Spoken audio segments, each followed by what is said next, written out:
today's a gift.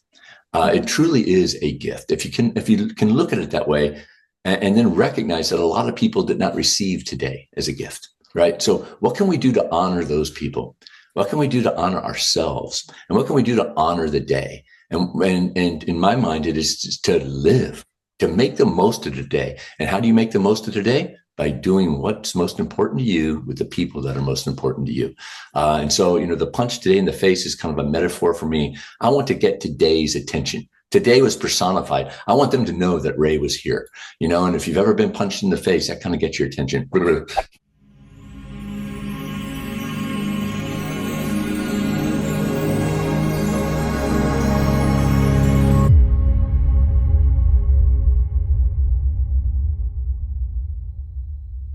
Ray Hartjen was diagnosed with a high-risk myeloma 6 years ago. He's been through multiple treatments, including a stem cell transplant. Listen in to where his medical journey has taken him and hear what he's learned so far. How are you doing today, Ray? I'm doing well, and I appreciate the opportunity to meet with you, Elena. How are you doing? That's the important thing. I am also doing well, but we're going to talk about your multiple myeloma trip today. Not that I won't throw in some of my own stuff, but you are now 6 years post your diagnosis. Yes. How in general do you feel? I feel good. I had treatment again yesterday, and treatment days, just another. They're both, mental and physical little, bumps in the road. Mm-hmm. It's the physical reminder of yes, you have multiple myeloma. Yesterday, I had a Kyprolis infused through an IV. And that, tends to make me a bit nauseous and fatigued for the rest of the day, and including today as well. I'll be a bit fatigued, but not nauseous, thankfully. And then, it's also another, mental hurdle to overcome when you have treatment, because there's days that, don't really even think that much about being a multiple myeloma patient, but you certainly, you get jarred front and mind when you have to go to the infusion center, get an IV started and all that for treatment. But all in all, I feel fine. I am very susceptible to the powers of suggestion, though. It's every tweak in my back. I'm like, oh, is that a soft tissue tweak, or is that something wrong with my spine or a vertebrae or something like that? So my story started, as with an anemic blood value on a routine blood test physician. Mm-hmm. One thing I really wanted to talk about with some patients, and even if you're not a patient, if you're an ally, you will be a patient at some time. I sure hope you listeners and watchers out there. I'm not saying you're getting myeloma or any other chronic serious disease, but you need to go see your doctor, people, and you see him annually, get a blood test. I'm in this journey with Helena from a routine blood test. I felt great. By the time my bone marrow biopsy came back, my bone marrow was 90% cancerous. Silent killers, folks. So many things happen. Go to your doctor once a year. It's an investment that you make in yourself. So make it happen, people. Go to your doctor. Early intervention is the best intervention of them all. Yep. Now, I would like to ask you, Ray, the details about your induction treatment and also your stem cell transplant. You did you did the transplant. I've just had a harvest, but you went through the whole process. Tell me about it. Yeah, my doctor said, this is typically what we do. Myeloma, kind of the standard induction therapy, Revlimid, Velcade, and dexamethasone. So my doctor said, yeah, we'll do that in like 3 to 6 months, and then we'll, start thinking about a stem cell transplant. And me being the overachiever that I am, I'm like, great, we're going to do this in 3 months. So I'm jumping into everything, fighting cancer like the way I approached anything else. And, for me, everything I've ever done in my career, academically, athletically, musically, what have you, it's always been some sort of milestone, capstone type of event, right? So there's studying, or there's training, or there's rehearsal, or, working on the deliverable, and there's delivering something, and that's kind of how I approach this. I'm having a stem cell transplant. That's a thing. That's an event. And I'm going to do everything I can to get ready for that and be in the best physical condition. What are the variables I can control? And as you know from reading my book, Helena, yes. That lasted. Let me hold it up for people. I was going to mention it, Ray, but here it is. Me, myself, and my multiple myeloma. Yeah, thank you. So as I mentioned in the book, that preparation, stage one induction therapy, lasted less than 2 weeks. I'm sitting at a PF Chang's with my son and my wife, and I'm just beat. And it's dinner time, and I can't even pick up the menu. I'm just exhausted. And a couple of realizations came at that point in time. And one is that I was approaching my fight against cancer in a non-sustainable type of way. It was all encompassing. First thing I woke up thinking about, last thing I thought about when I went to sleep, and even though I was working full time, it was a thought in my head. I'm as a newly diagnosed patient, for crying out loud. And what could I do? I can work out really hard, work on my physical conditioning, and with that, I can get energy to go, source nutritious foods, prepare nutritious foods, and all that. And I began to realize that I was using a paradigm of a capstone event. There was a game day, fight night, performance, a work deliverable, or what have you. Yeah. Every day with a chronic disease is your day. Every day is game day. Every night is fight night. So I needed something sustainable. And I also came to the realization that my whole being was more than just like my physical being. I'm going to be strong and powerful and all this. I had all these, as a musician, it's the mixing board, a little more of this, a little less of that. And by thinking, just, kind of exploring how I was feeling with a growth mindset and an open mind, I said, dude, you're so much more than just your physical body. There's your mental component, your emotional component, your spiritual component. I don't know. There might be some other components too, but for me, that's what I recognize. And any one of those variables, can pull up some of those variables that are lagging. For example, if my physical conditioning is strong, I'll have the energy to go to the market and to buy nutritious foods and prepare meals and so forth. But at the same time, any one of those variables can pull down maybe a more healthy variable. When I was sitting there at that PF Chang's, I was just beat, but a lot of it was like this mental and emotional exhaustion of being a newly diagnosed patient. And so I went to go see a specialist, as part of my care. And I'm like, yeah, I'm going to bust it out. Let's do this. Let's do the stem cell transplant in 3 months. And she goes, whoa, why? He goes, well, 3 to 6 months of induction therapy and then stem cell transplant. He goes, you might not need a stem cell transplant at all. Let's just, let's not rush it. There's no need to go through it. I'm like, and it dawned on me like, oh, we don't have to rush it. And it's, I don't have to rush it. You need it when you need it, if you need it. That appealed to me.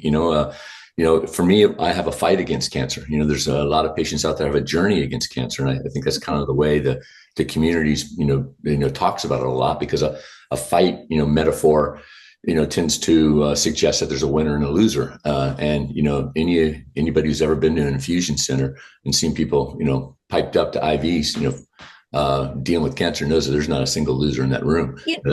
We spoke a little bit about the fight metaphor in our emails just setting up today, and I just wanted to explain to you sort of my thinking. I'm a non-fight person, and it's okay to be a fight person, whichever.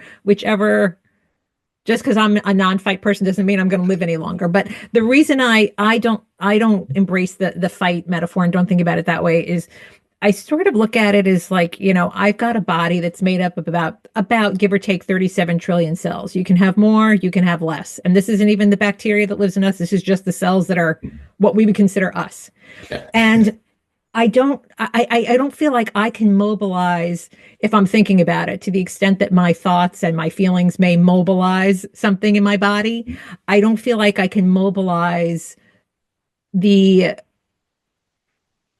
health that I want if I'm talking to my cells that way. So that's just me. But for some people, it's like I said, doesn't mean I'm going to live any longer. So whatever works for you. And I think that's the important message to get out to people. It's like, you are you, and you're the best you that you can be. Do what feels right to you. For me, the fight metaphor is, it inspires me. It motivates me. Right. And yes, you are. I just want to say to the listening audience, Ray is a proponent of punch today in the face. Yes. That's your motto, I guess. Being a musician, I'm always in search of ways of making a little bit of extra money. And one of those ways is with T-shirt at performances. And, you put some sort of attitudinal saying on the back. And punch today in the face actually grew from from if not now, when. And if not now, when grew from me, as I was going through this cancer journey, as I'm trying to get my head around it and changing my paradigm. I think, back when we were kids, Helena, we had this like awe of discovery, right? We didn't intentionally go out and go, I'm going to learn today, but we didn't know anything. So everything that we did experience, we learned, just going outside and experiencing the world. And we started beginning to gain knowledge. We all had this sense of wonderment, of discovery. And then we became teenagers and we knew it all. I'm using little air quotes for those of you who are listening instead of watching. We kind of know it all. And we stop with this, sense of discovery. And for me, I had lived in a bubble, a cancer-free bubble for 54 years. And now all of a sudden as a patient, I was learning so much from my support group and the like. And I wanted to be a little bit more, growth mindset about it. And so it dawned on me that, like a lot of humans, I think it's part of the maybe endemic of the human condition. I took time for granted. That time I took for granted, all tomorrows were taken for granted, next week's, next month's, but sometimes it'd be like next year, depending on the topics, maybe in decades into the future, just taken for granted. They're going to be there. And the more I thought about it, the more I thought, how does that present or manifest itself in me? And that was, I took people for granted, because they'd always be there for me because I took time for granted. Like Helena, she's my dear friend. I'm thinking about her, but I'll connect with her tomorrow because she's going to be here tomorrow. I'm going to be here tomorrow. So it doesn't really matter. So, it kind of dawned on me. It's like, what are the things you want to do? What are the things that are most important to you? And who are the people that are most important to you? What do you want to do? And who do you want to do it with? And so that led me to the little, motto for the back of the gig t-shirt, if not now, when, and that morphed itself to, as you said, punch today in the face. Today's a gift. It truly is a gift. If you can look at it that way and then recognize that a lot of people did not receive today as a gift, right? So what can we do to honor those people? What can we do to honor ourselves? And what can we do to honor the day? And in my mind, it is just to live, to make the most of the day. And how do you make the most of the day? By doing what's most important to you with the people that are most important to you. And so, the punch today in the face is kind of a metaphor for me. I want to get today's attention. Today was personified. I want them to know that Ray was here, and if you've ever been punched in the face, that kind of gets your attention, so, I want to be able to, what gives me a sense of inner peace and a sense of self-satisfaction is laying in bed at night thinking, I made the most of today, and then kind of peeking over at tomorrow and saying, I'm coming for you next. Those are the thought processes that I have in my head about, living. Because, when you face any serious chronic disease, the road can be bumpy at times, right? It's not all tailwinds and downhill. A lot of times it's headwinds and uphill, but you still have today, and we can't take tomorrow for granted. So what are we going to do today to make the most of it and to feel the best of ourselves? I want to follow up on a couple of things you said. First of all, I think, from reading your book, I think you have you were talking about how you were taking things for granted. Like you used me as an example, like my friend Helena, but you seem to have a pretty good support system. Not everybody does, but you have your wife, you have your kids were basically adult kids, and you seem like you had a lot of friends that came together. So is that accurate? I am extraordinarily lucky in that I have a team, a tribe that is with me, unconditionally. My wife, as navigating the United States healthcare system can be difficult. The amount of snail mail we get is overwhelming. Understanding insurance is something that just doesn't even click in my head.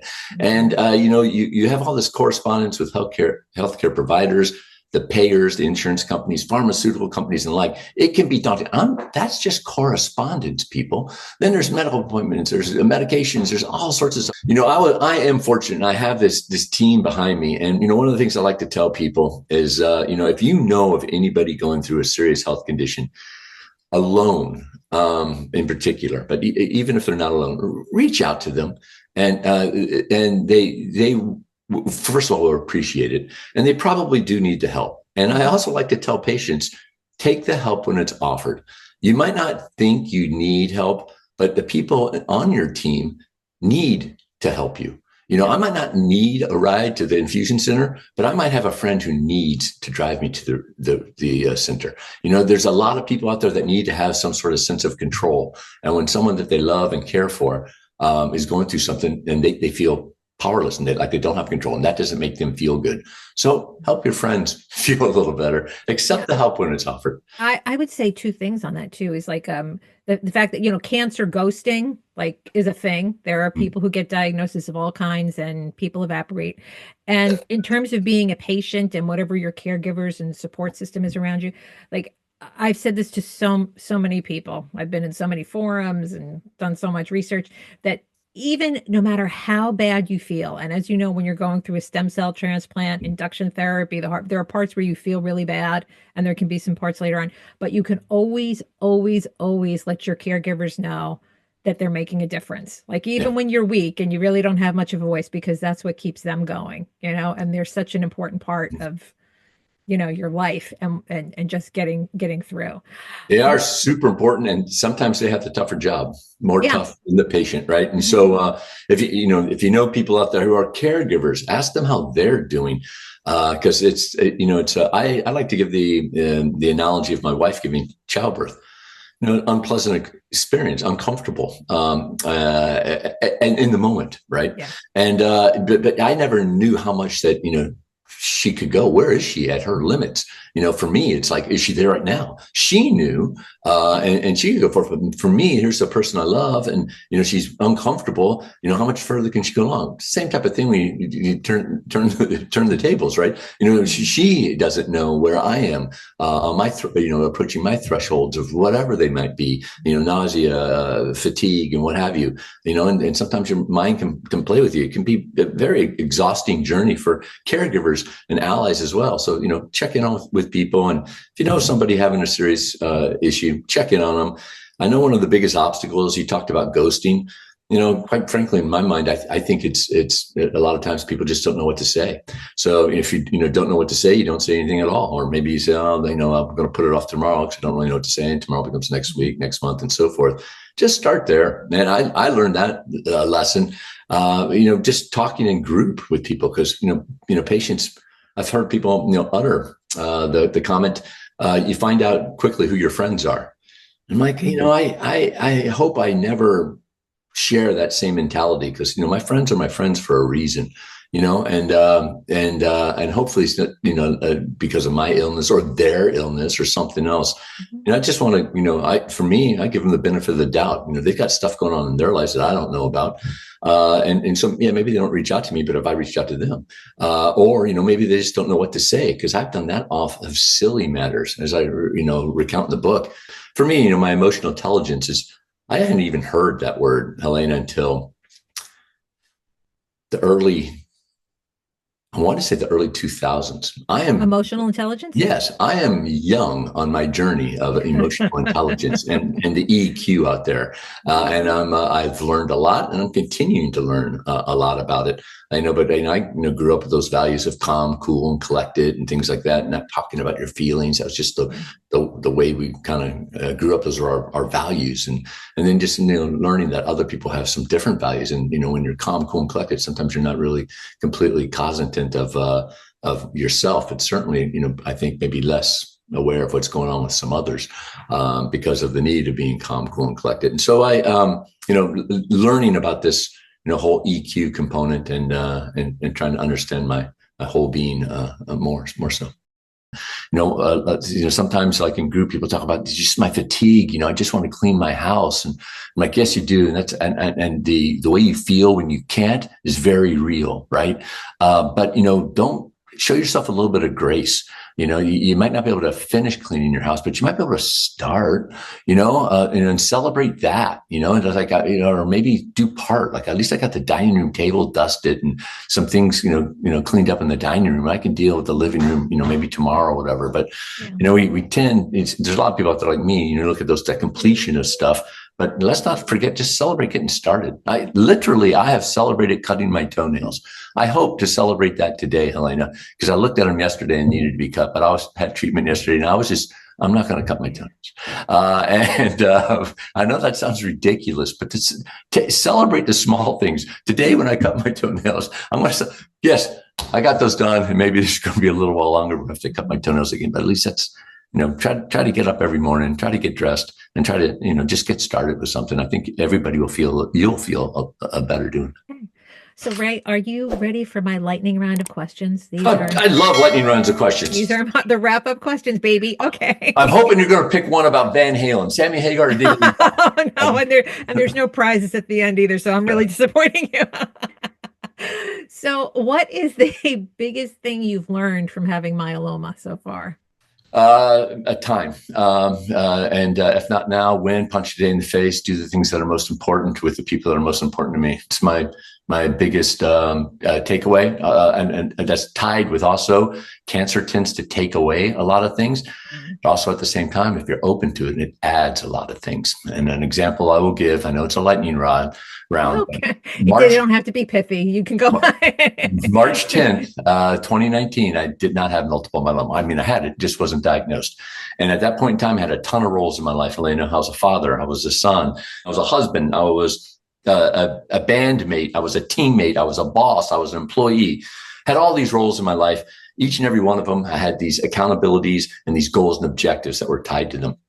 You know what? March 11th came around, got diagnosed with multiple myeloma. And you know what changed? Nothing at that point in time. I still had every single one of those roles. Every one of them, they still had accountabilities, goals, and objectives. And then very quickly, I was a cancer patient advocate. I was a cancer patient organizational fundraiser, and all these other roles got added to my life. Some of the most rewarding things that have happened to me in my life, other than getting married and, being a father to my two children, having patients reach out to me from around the world, through the book and through my social media efforts. I converse with people from New Zealand, South Africa, Turkey, Iran. It's the most rewarding experience of my life. Yesterday, I get a message on social. It's like, yeah, we were across the hall from you at the City of Hope getting treatment. I'm like, no way. And it's like, yes, way. And I'm like, I wish you'd said hello or something. Let's do this together. And she, you know what? Yes. I'll send you our private contact information in DMs. But yeah, it's, the things that I've learned, do what's most important with the people that are most important to you. That's the treasure in your life. And then also, don't always look at, your serious health condition as a sense of loss. What is the gain from it? Does it offset the loss? Maybe, maybe not. I don't know. But there are things that come. And these have been wonderfully rewarding experiences, finding other myeloma warriors like yourself. And then, so many people in my group and outside my group, when I needed help, they reached out and pulled me forward. And I committed myself at that point in time or soon thereafter that I want to be that person in the community as well. I have benefited from the trailblazers in front of me. If there's other people out there that need a helping hand temporarily or permanently, needs to be pulled forward, I want to be that resource for them to help pull them forward for patients, caregivers, and allies. And it's been rewarding. You bring me right to my next question. So would you undo it if you had the opportunity, if you could? And I don't mean undo it like be cured now. I mean, have it never happen. What a great question.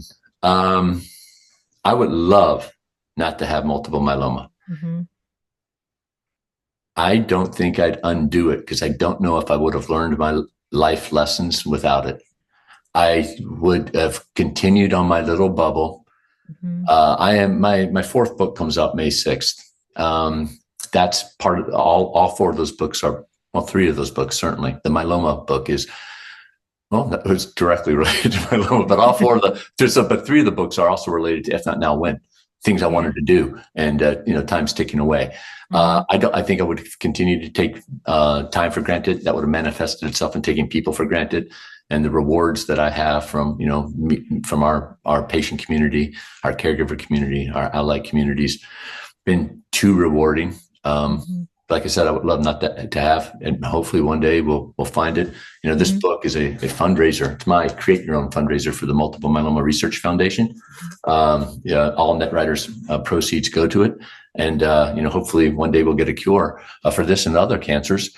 And I would love for that to happen. But no, I know it's a lightning round. I'm rambling. You said something very early on when we were talking that I also realized when I was bedridden. Like, I realized beyond a doubt that I am not my meat suit, like that I am something else besides this. Yeah. Like you talked about, and it's like if I had not been bedridden and so sick, I would not have learned that probably until I died. So that's why I asked that question. But anyway, the next question is, and this is a more esoteric question from my other podcast, but I want to try it out on you. Yeah. So, what do you suspect is the true nature of reality?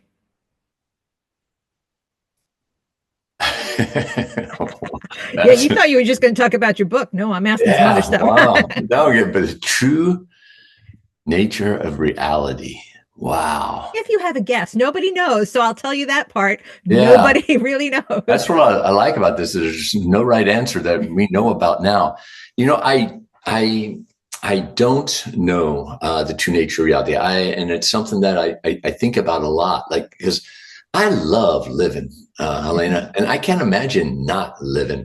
But I don't really know what like life is. Are we? Do we have these parallel, life structures? Where there's always, like someplace right now, in another spectrum, another dimension. There's a 12-year-old Ray, and he has lived for 12 years, and who knows how much longer he's going to live. But today, right now, I'm at the 60-year-old Ray, and talking about that, I don't really know. And from a reality, I don't know what reality might be, but I know what I want I think what my duty of reality is, and that is to make this world a little bit better for me being in it.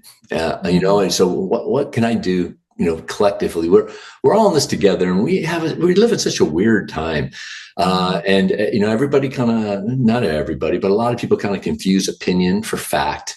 Everybody's correct and everybody else is wrong. Super divisive. We tend to be uneducated in that, we'll read a bunch of clickbait headlines. And then the danger is if you even bother to click deeper into that, then that's all the type of news that you get fed anywhere. Back in the analog day, you pull up like a treasure of information like the Wall Street Journal. You were your own filter of this incredible amount of data, and you went to where you wanted to go. But now, we are fed based on our past, behaviors. We are fed our news streams, things like that. And so whatever you read, you tend to read more of what you just read, and that doesn't do really a whole lot for your, intellectual horsepower. So we live in this kind of complicated time, and I just want to be a productive member of our collective society, because we are all in this together.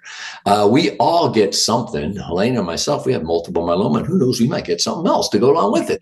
And we're all in this together. We are stronger together as people. And I want to be a community builder, and I want to be a positive influence. I want to be a positive role model to my family, my friends, but to reach out, like I said, to be helpful and to be productive. So for me, I don't know what reality is, but I know what I want my reality to be, and that is to be a resource.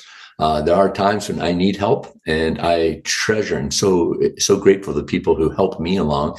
And then when I can be a resource and help people along, that's tremendously rewarding. So what reality is, I don't know. I do know that, my perception of where I am is my reality, but it's probably a different reality for everybody else has a differing perception, which is darn near everybody.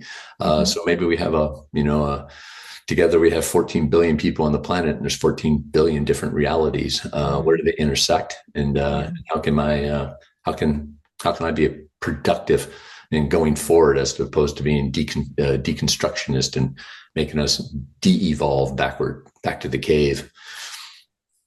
Great question. Thank you. Good question asker. Good question asker. Yeah. Okay, so when you die, assuming your soul or consciousness lives on, what do you hope to discover or find out? What's left? What's more? I hope to peek in and follow the ones I love and see what they're up to. I have a 29-year-old daughter, and we have a 29-year-old daughter and a 27-year-old son. I'm so excited to to know what they got going on, and deep into the future. But yeah, it's where do we go? And I sure hope, I don't know what the afterlife is, but I hope there is some afterlife, because I love living, and I love learning, and I love watching and listening, and I do love talking, as you listeners and viewers know. So Ray, so once again, here's the book, Me, Myself, and My Multiple Myeloma. Where can people find you? You can find me anywhere. You can literally, I'm on most social platforms, and it's my name, Ray Hartjen, spelled Hartjen. With the exception of TikTok, I'm Ray Hartjen 5. I think when I was signing up, I just, my sausage, whatever number they gave you. I hit a 5, but I'm Ray Hartjen on all the social platforms. My website is Ray Hartjen. If you are a patient, caregiver, and ally, and there's anything I can do for you, and I mean anything, please let me know. My phone number is in the book. Yes, it is. I was shocked when I saw that. Reach out to me. And my email's in the book as well. My email is also on this podcast. It's rayhartjen@gmail.com. If there's anything I can do for you, like I said a little bit earlier, it's been among the biggest honors of my life, connecting with other patients. When these patients from this small collection of women from Iran reached out to me, it's like, check that out, man. Forget geopolitical differences, religious differences, and all this. This is human to human interaction, and what could be better? It's fantastic. So if there's anything, heck, if you just wanted to say hi, drop me a line, because I'll say hi back, and I would appreciate that. I love the opportunity, and I've met all these great myeloma warriors, like you, Helena. We got something, we didn't ask for it, but we're also not letting it stop us. Onward we go, and together. We are so much stronger than we are individually. When you need a lift, people reach out there and let people pull you forward. And you see somebody else that needs a lift, please consider reaching back and pulling them forward as well. Together we are strong. So, Ray, any final words for your fellow myeloma patients or their caregivers? I love you. I love you, Helena. I love all everybody out there. I mean, we are a community. We're special, and we've gone through our struggles, but be grateful for those struggles, for they have made you who you are today. And that is one badass cancer warrior. And, be grateful for the things that you've gone through. Be grateful for the things that you have. Sometimes it can be difficult to do that. But also, unwrap today as the gift that it is. What are you going to do today? What is your intent for today? What are you going to do for yourself and for the people that you love? And if you find that, I promise you are going to find a sense of inner peace. And isn't that what we all strive for? Is this kind of sense of inner peace? You're doing the things that are most important to you. So. Yeah. Go out there, live, be good, folks. Ray, thank you so much for chatting with me today. It's been my absolute pleasure. Thanks for watching. I hope this video has helped you if you are in the thick of something. Click to join me on another journey, and don't forget to subscribe and give a thumbs up. It really helps the channel.